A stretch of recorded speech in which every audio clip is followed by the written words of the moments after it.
मुगल साम्राज्य की नींव बाबर ने रखी। उज़्बेकिस्तान से बाबर आया, उसके बाद बाबर का बेटा हुमायूं, उसने राज किया। हुमायूं के बाद हुमायूं का बेटा अकबर, उसने भी राज किया। मगर इस चेन के बीच में एक बहुत ही ज़रूरी लिंक काफ़ी बार हम लोग भूल जाते हैं, सम्राट हेमू का, the last Hindu emperor of India. अगर बैटल ऑफ पानीपत का रिजल्ट थोड़ा सा भी डिफरेंट होता तो आज भारत का इतिहास कुछ और होता। भारत का इतिहास कम्प्लीटली अलग होता, सब कुछ बदल गया होता।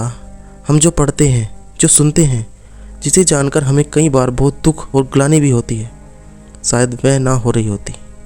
आज हम बात करेंगे सम्राट हेमू की। किस तरह से एक साधारण सा लड़का बन गया द एम्परर ऑफ इंडिया।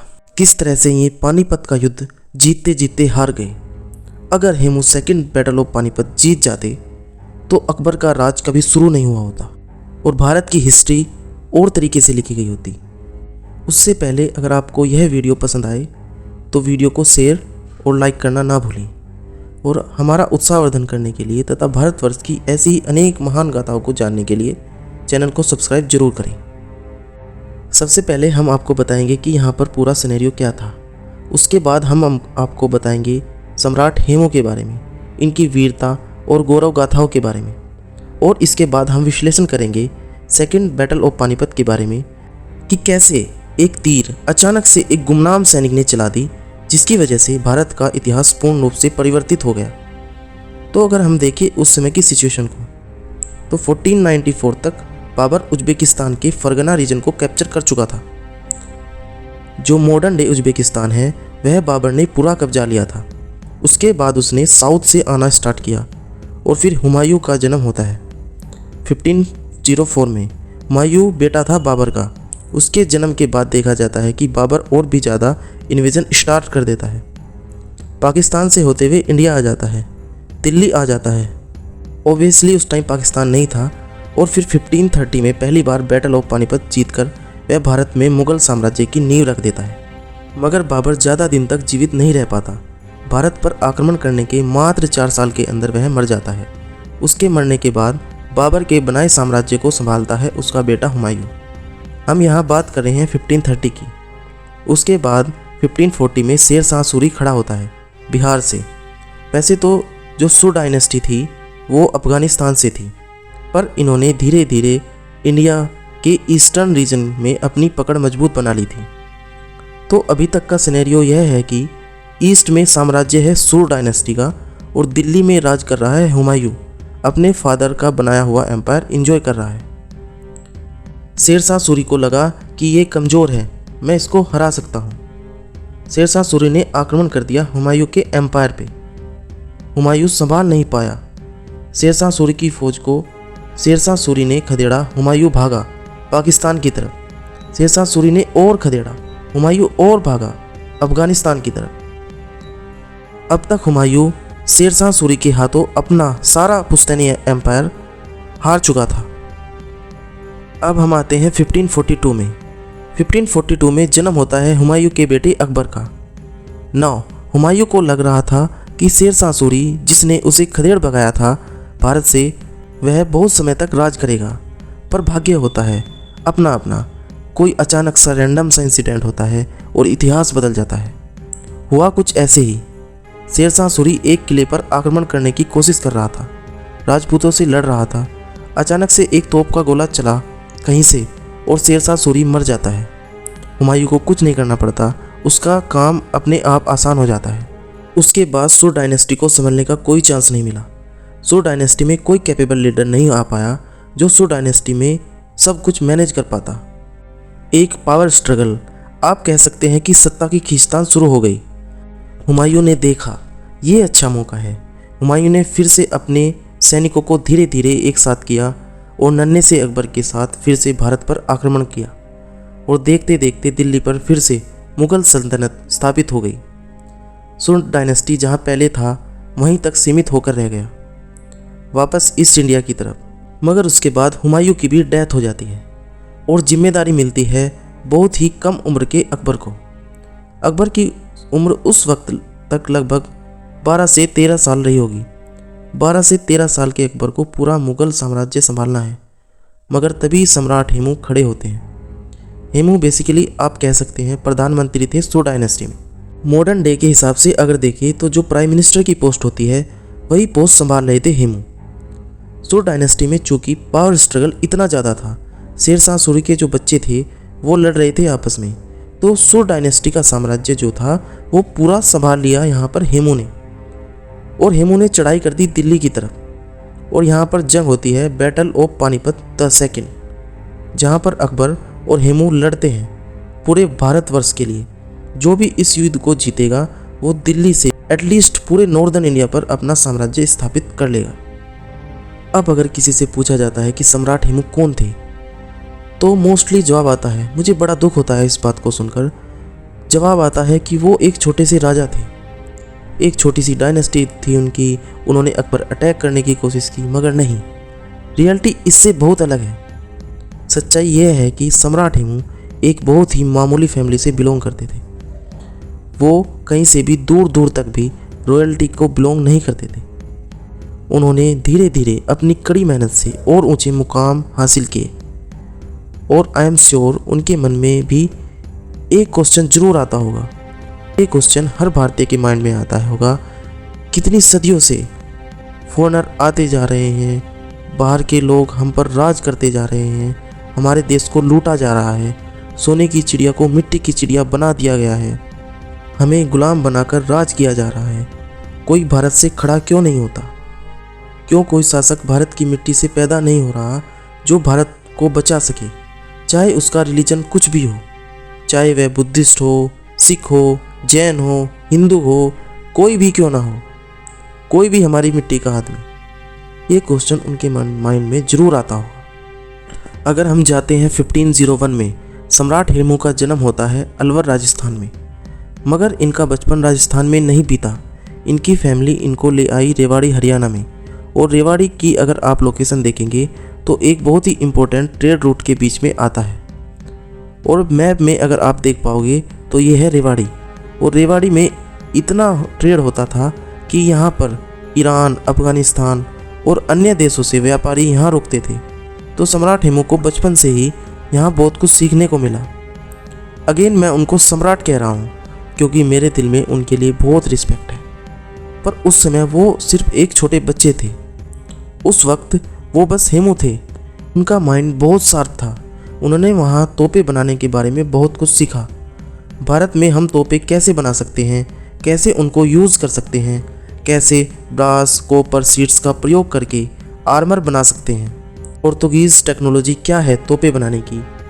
हालांकि आप कह सकते हैं कि बाबर ने इंट्रोड्यूस किया था तोपों को, पहली बार यूज़ किया था एक प्रॉपर वॉर में इन इंडिया, पर सम्राट हेमू ने एक प्रॉपर तरीके से डिफेंस फैक्ट्रीज बना दी जिससे ये तोपें बन सकती थी। इसके अलावा ये काफ़ी बड़े एक्सपर्ट बन गए थे घोड़ों की स्पाइसेस में। अरेबियन घोड़ों के बारे में इन्होंने बहुत कुछ सीखा, इंडियन ब्रीड कैसी होती है और जो बाहर की ब्रीड होती है वो इंडियन ब्रीड से कैसे अलग होती है। यहाँ पर रहते हुए इनकी इंटेलिजेंस और भी ज़्यादा डेवलप हुई। आप समझ सकते हैं टाइमलाइन के हिसाब से सम्राट हेमू ने अपना बचपन एक ऐसे टाइम में बिताया जब इनके चारों तरफ मुगलों की सल्तनत थी। बाबर यहाँ पर राज कर रहा था, मगर सम्राट हेमू ने मुगलों के लिए काम नहीं किया। एक्चुअली इनका कहीं से कॉन्टैक्ट हो गया सो डायनेस्टी के लोगों से। वही सो डायनेस्टी जिसका साम्राज्य भारत के ईस्ट तक सीमित था। इनकी बुद्धिमत्ता की वजह से, इनके ज्ञान और टैलेंट की वजह से इन्होंने एक के बाद एक प्रमोशन प्राप्त किए और प्रमोशन पे प्रमोशन प्राप्त करते चले गए। शेरशाह सूरी की मृत्यु हो जाती है एक किले को फतेह करते हुए, तब इनके बेटे इस्लाम शाह संभालते हैं सुर साम्राज्य को और हेमू को बना देते हैं superintendent of the market in Delhi. इसके बाद काफ़ी सारे सोल्जर्स हेमू के अंडर आ जाते हैं। यद्यपि हेमू एक हिंदू थे, फिर भी जैसे जैसे पावर स्ट्रगल बढ़ती जाती है, सो डायनेस्टी में आपस में जो इनफाइटिंग्स हैं वो बढ़ती जाती हैं, वैसे वैसे हेमू का स्टैचर या यूँ कहें कि हेमू का कद और भी बढ़ता जाता है। क्योंकि हेमू को लोग देखते थे एक स्टेबल, बुद्धिमान इंसान जो सत्ता का भूखा नहीं है। वो वास्तव में एडमिनिस्ट्रेशन की तरफ कमिटेड है और चाहता है कि लोगों का भला हो। धीरे धीरे हेमू का उद्भव होता रहता है। वह कई सारे युद्ध लड़ता है सुर साम्राज्य के लिए, इस्लाम शाह के लिए। बताया जाता है कि हेमू ने 22 जंगों में जीत हासिल करी और उसने सुर एम्पायर को काफ़ी जगह तक फैला दिया था। यहाँ पर आप देख पाओगे कि यह है सुर डायनेस्टी। इस टाइम में जैसे आप जानते हैं हुमायूं अफगानिस्तान में बैठा है, वेट कर रहा है भारत पर आक्रमण करने की। अब यहाँ पे आता है एक बहुत ही बेसिक क्वेश्चन टाइमलाइन को समझने के लिए। अभी है 1555 में जो सुर एम्पायर है उसको लीड कर रहे हैं हेमू। उनके अलावा यहाँ पर कोई भी लीडर नहीं है। जो शहजादे हैं सुर डायनेस्टी के वो बिजी हैं अय्यासियों में, क्रिज्मा है नहीं उनमें, लीड करने की एक क्षमता है नहीं उनमें। हेमू ने फिर से यह डिसाइड किया कि वे सीधा दिल्ली जाकर हुमायूं से लड़ेंगे। हेमू की बेसिकली लड़ाई होने वाली थी हुमायूं से, क्योंकि अकबर तो बस 12 से 13 साल का था। मगर फिर अचानक से 1556 में हुमायूं मर जाता है। यहाँ पर एक सवाल ये आता है कि हुमायूं कैसे मरा। वेल, इससे भी रिलेटेड बहुत सारी थ्योरीज़ हैं, बहुत सारी स्टोरीज़ हैं। हुमायूं किसी जंग में नहीं मरा था। हुमायूं अपनी लाइब्रेरी में था और अचानक से उसको अजान की आवाज़ आई और कहा जाता है कि उसको आदत थी जैसे ही अजान की आवाज़ आती थी वो नील करता था रेस्पेक्ट में। इतिहासकार ये कहते हैं कि आवाज़ सुनकर जैसे ही वह उठा तो उसने ऐसे कपड़े पहने हुए थे वह फिसल गया सीढ़ियों से और फिसलकर उसकी मौत हो जाती है। बेसिकली हुमायूं की मौत जंग में नहीं हुई थी। उसकी मौत या तो लाइब्रेरी में या कुछ और कर रहा होगा उस टाइम, अपने किले में ही हुई थी। उसके बाद अकबर को इतना टाइम मिलता नहीं है मुग़ल साम्राज्य को संभालने के लिए। अकबर रेडी नहीं था इतने बड़े साम्राज्य को संभालने के लिए। अकबर को लिटरली उस टाइम बैरम खान संभाल रहा था। बैरम खान कह लीजिए जनरल था उस टाइम मुग़ल साम्राज्य का। हेमू यहाँ ईस्ट में लगातार आगे बढ़ रहे हैं और हेमू एक टाइम पर अकबर के आगे खड़े हो जाते हैं। इस बीच मैं आपको बता दूं कि हेमू ने कुछ समय के लिए दिल्ली पर भी राज किया था और आगरा में भी कुछ किले थे हेमू के। और हेमू ने खुद को घोषित कर दिया था सम्राट Hemu Vikramaditya, the emperor of India. Now जो बैटल ऑफ पानीपत होती है वह होती है अकबर और सम्राट हेमू के बीच में। इससे पहले दिल्ली के पास एक और युद्ध हुआ था, बैटल ऑफ तुगलकाबाद। वहाँ पर भी मुग़लों को बुरी तरह से हरा दिया गया था हेमू ने। और आप कह लीजिए कि मोमेंटम काफ़ी हद तक हेमू के साथ था। मगर इस बीच एक बहुत ही इम्पोर्टेंट घटना होती है जिसका इम्पैक्ट आपको बैटल ऑफ पानीपत में भी देखने को मिलेगा। देखिए, अकबर इस समय मुश्किल से 12 से 13 साल का है। उसको इतना आइडिया नहीं है कि क्या करना है, क्या गलत है और क्या सही है। बेसिकली बैरम खान ही यहाँ पर संभाल रहा है पूरी वार को। बैरम खान ने यहाँ पर क्या किया कि सम्राट हेमू के लिए जो तोपें यहाँ हरियाणा का जो साउथ का रीजन है वहाँ से आ रही थी दिल्ली की तरफ, वो तोपें बैरम खान ने कब्जा ली। तो आप कह लीजिए जो तोपें सम्राट हेमू इस्तेमाल करने वाले थे बैटल ऑफ पानीपत में, वो तोपें बैरम खान के हाथ लग चुकी थी। अकबर की सेना अब तोपें इस्तेमाल करने वाली थी अगेंस्ट सम्राट हेमू, और सम्राट हेमू के पास अपनी तोपें भी नहीं थी।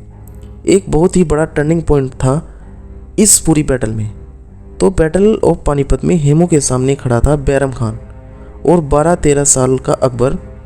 टू बी वेरी ऑनेस्ट, जो युद्ध भूमि थी वहाँ पर अकबर था भी नहीं। अकबर को युद्ध भूमि से काफ़ी किलोमीटर दूर कुछ हजार सैनिकों के साथ रखा हुआ था। बैरम खान को खुद उम्मीद भी नहीं थी कि हेमू को ये लोग हरा पाएंगे। इनको लग रहा था कि हेमू ये बैटल आसानी से जीत जाएगा। तो उस सिनेरियो में अकबर को ये सीधा उठा कर ले जाएंगे अफ़गानिस्तान, जिस तरह से हुमायूं को लेकर गए थे। तो जंग शुरू होने वाली है और मैं समझ सकता हूँ कि सम्राट हेमू काफ़ी दुर्भाग्यशाली महसूस कर रहे होंगे। जिन तोपों के बारे में उन्होंने बचपन से स्टडी किया, तोपों को चलाना सीखा, और वही तोपें उनके सामने आकर खड़ी हैं।